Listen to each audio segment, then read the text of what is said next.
இன்றைக்கி வீடியோவில் என்னோட சின்ன ஃப்ரிட்ஜோட ஒரு ஆர்கனைசேஷன் தான் பார்க்க போகிறோம். ஃப்ரிட்ஜ் வந்துட்டு மாதத்துக்கு ஒரு தடவை க்ளீன் பண்ணுவோம். அண்ட் இப்போ வந்து பொங்கல் டைமுங்கிறதுனால இப்போ வந்துட்டு மாத க்ளீனிங் இந்த டைமுக்கு மாற்றிட்டோம்.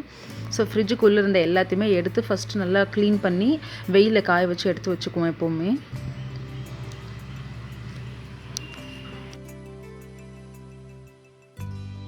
இந்த டாப் ரேக்கில் பார்த்தீங்கன்னாக்கா சாஸ் எசன்ஸ்லாம் வந்துட்டு கொஞ்சம் ஊற்றிருச்சு. ஸோ அதனால தான் கொஞ்சம் நல்லா அழுத்தி தேய்ச்சி க்ளீன் பண்ணிகிட்ருக்கேன்.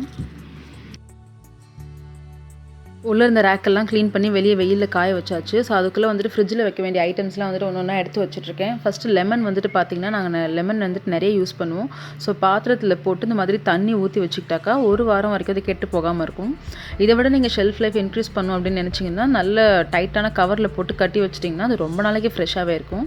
பட் எங்களுக்கு வந்துட்டு நாங்கள் ஒரு வாரத்துக்கு ஒரு தடவை லெமன் நிறைய புதுசாக வந்துகிட்டே இருக்கும்னு நான் தண்ணியில் போட்டு வச்சுருக்கேன். அண்ட் அடுத்தது வந்துட்டு பார்த்திங்கன்னா புதினா இலை நம்ம எல்லோரும் ஸ்டோர் பண்ணுற மாதிரி தான் டப்பாவில் வந்துட்டு டிஷ்யூ போட்டு ஸ்டோர் பண்ணுவோம். பட் நாங்கள் எப்படின்னாக்கா இப்போ புதுசாக வாங்கினதை வந்துட்டு நான் அடியில் வச்சுருவேன், இந்த வேரோடு வச்சுருவேன். இது வந்துட்டு என்னென்னு பார்த்தீங்கன்னா ஒரு சில புதினா இலையில் இந்த மாதிரி வந்துட்டு இந்த முளைச்ச மாதிரி இருக்கும் பாருங்கள், வேர் லைட்டாக முளைச்ச மாதிரி இருக்கும். ஸோ இதை மட்டும் வந்துட்டு தனியாக எடுத்துகிட்டு இந்த எண்டில் வந்துட்டு இந்த இலையை விட்டுறணும்.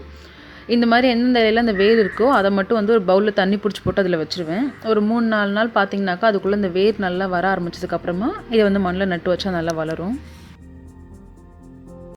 ஸோ நாங்கள் புதினா அடுக்கிறதே பார்த்திங்கன்னா டப்பாவில் அடி லேயரில் வந்துட்டு ஃப்ரெஷ்ஷாக வாங்கின புதினா வச்சுருவோம். அது கொஞ்சம் நாள் வரும். அதுக்கு மேலே ஒரு டிஷ்யூ போட்டு மேல் லேயரில் இந்த மாதிரி கொஞ்சம் பழைய புதினா இருக்கும் இல்லையா, அதை வந்துட்டு உதிரியாக பிச்சு போட்டு அதில் நல்லா இல்லாத இலையெல்லாம் தனியாக எடுத்துகிட்டு நல்ல இலையை மட்டும் வந்து வைப்போம் இது மேலே. ஸோ புதுசு அடியில் வச்சு பழசை மேலே வச்சிங்கனாக்கா பழசை சீக்கிரமாக யூஸ் பண்ணிடலாம், புதுசு கொஞ்சம் நாள் வரும். மேலே வந்துட்டு ஒரு 2 டிஷ்யூ போடணும். அப்போ தான் அந்த ஈரம் வந்துட்டு போய் உங்களுக்கு புதினா அப்படியே இருக்கும் வாடாமல். இந்த டிஷ்யூ போட்டு மூடி எடுத்து வச்சிட்டா புதினா வந்துட்டு ரொம்ப நாளைக்கு இருக்கும் ஃப்ரிட்ஜில். அண்ட் இது வந்துட்டு எதுக்குன்னு பார்த்தீங்கன்னாக்கா நெல்லிக்காய் வாங்கிட்டு வந்தோம். நெல்லிக்காய் வந்துட்டு பார்த்தீங்கன்னா உங்களுக்கு மேக்ஸிமம் ஒரு வாரத்துக்கு மேலே உங்களால் அது நார்மலாக ஃப்ரிட்ஜில் வச்சா இது பண்ண முடியாது. பட் இந்த மாதிரி ஒரு பேப்பரில் நல்லா டைட்டாக இந்த மாதிரி போட்டு வச்சிட்டிங்கனாக்கா அது கொஞ்சம் நாள் வரும். இதுக்கு மேலே உங்களுக்கு நெல்லிக்காய் ரொம்ப நாள் வரணும்னா நம்ம ஃப்ரீசரில் ஃப்ரீஸ் பண்ணி தான் வைக்கணும். இது வந்துட்டு பார்த்திங்கன்னா சாமிக்கு படைக்கிற பூ. எப்போவுமே பூவுக்கு வந்துட்டு தனியாக ஒரு டப்பா வச்சுருப்போம் ஃப்ரிட்ஜில் வைக்கிறதுக்காக. ஒரு பெரிய டப்பா, ஒரு பிளாஸ்டிக் சாக்லேட் டப்பா.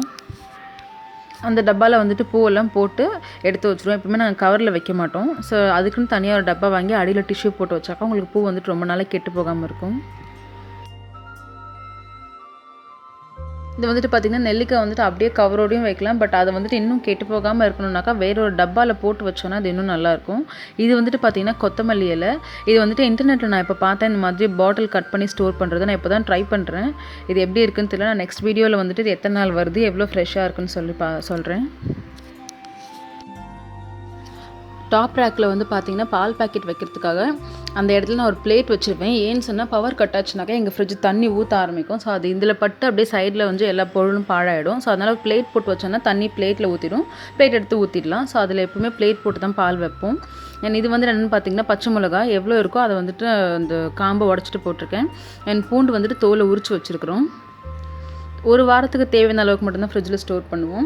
அண்ட் காலிஃப்ளவர் பார்த்திங்கன்னா வெளியே வச்சா வீணாடும். ஸோ இந்த மாதிரி ஒரு கவரில் அதை போட்டு மடக்கி ரொம்ப டைட்டாக முடுக்கக்கூடாது, கொஞ்சம் லூஸாக முடுக்கி வச்சிங்கன்னா காலிஃப்ளவர் வீணாகாமல் ரொம்ப நாளைக்கு இருக்கும். அண்ட் தக்காளி வந்துட்டு பார்த்திங்கன்னா ரொம்ப காயாக இருக்க தக்காளி வந்துட்டு தனியாக வச்சுருக்கேன். அது கூடவே கேரட்டை தனியாக எடுத்து வச்சுருக்கேன். இது கூடவே முள்ளங்கி, கொடமிளகா, பீன்ஸ். ஸோ காய்கறி வந்துட்டு பார்த்திங்கன்னா எப்போவுமே இந்த மாதிரி மெலிசா கவர் விற்கும். இந்த எடை கவர் விற்கும் 1/2 கிலோ 1 கிலோன்னு சொல்லிட்டு இந்த மாதிரி கவரை வந்துட்டு பல்காக வாங்கி வச்சுக்கணும். வாங்கி வச்சுக்கிட்டு இதில் காய்கறி போட்டு நம்ம துணிக்கு போடுற கிளிப்பும் வந்துட்டு அதை மடக்கி போட்டோன்னு சொன்னால் காய்கறி ஃப்ரெஷ்ஷாக இருக்கும் வீணாகாமல்.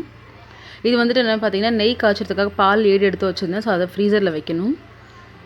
சாஸ் பாட்டில்ஸ் வந்துட்டு பார்த்திங்கன்னா நாங்கள் நிறைய யூஸ் பண்ணுவோம். அதனால டொமேட்டோ சாஸ் தான் நிறையா இருக்கும் எங்கள் வீட்டில். ஸோ இப்போ ஃப்ரிட்ஜில் வந்துட்டு செகண்ட் ரேக்கில் வந்துட்டு சின்ன ஃப்ரிட்ஜுங்கிறதுனால நெல்லிக்காய், புதினா, அந்த பூ இதை மட்டும் வச்சுட்டேன். காய்கறி எல்லாமே வந்துட்டு கீழ் ட்ரேயில் கரெக்டாக வந்துருச்சு. இது வந்துட்டு என்னென்னு பார்த்திங்கன்னா அந்த ஃப்ரிட்ஜை திறந்தோடனே மேல் ரேக் இருக்கும் இல்லையா, அங்கே வந்துட்டு குழந்தையோட மெடிசன் வச்சுருக்கேன். அண்ட் அதுக்கப்புறமா வந்து முகத்துக்கு போடுற பன்னீர், எசன்ஸ், ஊறுகாய், அதுக்கப்புறம் ஈஸ்ட்டு, இந்த மாதிரி சின்ன சின்ன விஷயம்லாம் மேலே வச்சுருக்கோம். இது வந்துட்டு பார்த்திங்கன்னா நட்ஸ் அப்படியே பேக்கெட்டோடு வச்சுட்டேன். இது வந்துட்டு அந்த லாக் பண்ணுற பேக்கெட்டு தான். ஸோ அந்த பேக்கெட்டோடய வச்சாச்சு. இது வந்துட்டு பார்த்திங்கன்னா பூஜைக்கு யூஸ் பண்ணுற மற்ற பூ அண்ட் கருகப்பிள்ளை இதெல்லாமே வந்துட்டு இந்த சைடில் வச்சுட்டேன். ஸோ ஃப்ரீசரில் பால் 7 மட்டும் வச்சுருக்கோம். இப்போ நாங்கள் ஃப்ரிட்ஜை க்ளீன் பண்ணால் இந்த இடத்துல நாங்கள் மாவு அரைச்சது வரும். அவ்வளோதான், நாங்கள் வேறு எதுவும் ஃப்ரிட்ஜில் ஸ்டோர் பண்ண மாட்டோம். இது வந்துட்டு பழைய குழம்பு. அண்ட் இது வந்துட்டு என்னென்னு பார்த்திங்கன்னா வெங்காயம், தக்காளி எல்லாம் எப்பவுமே கட் பண்ணி வச்சுருவோம் சமைக்கிறதுக்கு முன்னாடியே. இது வந்து பார்த்திங்கன்னா பேக்கிங் சோடா. பேக்கிங் சோடா எதுக்குன்னு பார்த்தீங்கன்னா, ஃப்ரிட்ஜ் வந்து நம்ம க்ளீன் பண்ணி வைக்கிறப்போ கொஞ்சம் ஒரு மாதிரி இருக்கும். சில ஃபுட் ஐட்டம்ஸ்லாம் வச்ச உடனே ஸ்மெல் வந்துட்டு மாற ஆரம்பிக்கும். சில சமயத்தில் பேட் ஸ்மெல் வர ஆரம்பிக்கும். ஸோ அந்த மாதிரி நேரத்தில் நீங்கள் பேக்கிங் சோடா இந்த மாதிரி ஒரு சின்ன கிண்ணத்தில் கொட்டி வச்சுட்டிங்கன்னு சொன்னால், அந்த கெட்ட ஸ்மெல் எல்லாத்தையுமே அதை அப்சர்வ் பண்ணிக்கும். உங்களுக்கு ஃப்ரிட்ஜ் வந்து நார்மலாக இருக்கும். ரொம்பவும் வாசனையாக இல்லாமல், இல்லை ரொம்பவும் எந்த ஸ்மெல்லுமே உங்களுக்கு தெரியாது. கரெக்டாக இருக்கும் ஃப்ரிட்ஜு.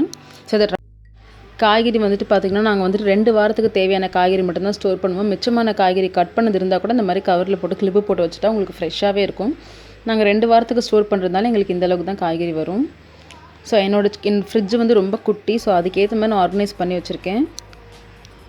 இப்போ எக்ஸ்ட்ராவாக வந்துட்டு மாவு அரைச்சாக்கா அதை மட்டும் இந்த 2 ரேக்கில் பற்றும், அவ்வளோதான். மீதி எதுவுமே நாங்கள் ஃப்ரிட்ஜில் சேர்க்க மாட்டோம். ஸோ என்னோடய சின்ன ஃப்ரிட்ஜ் ஆர்கனைசேஷன் இது தான். இந்த வீடியோ நான் இதோட முடிச்சுக்கிறேன். தேங்க்ஸ் ஃபார் வாட்சிங்.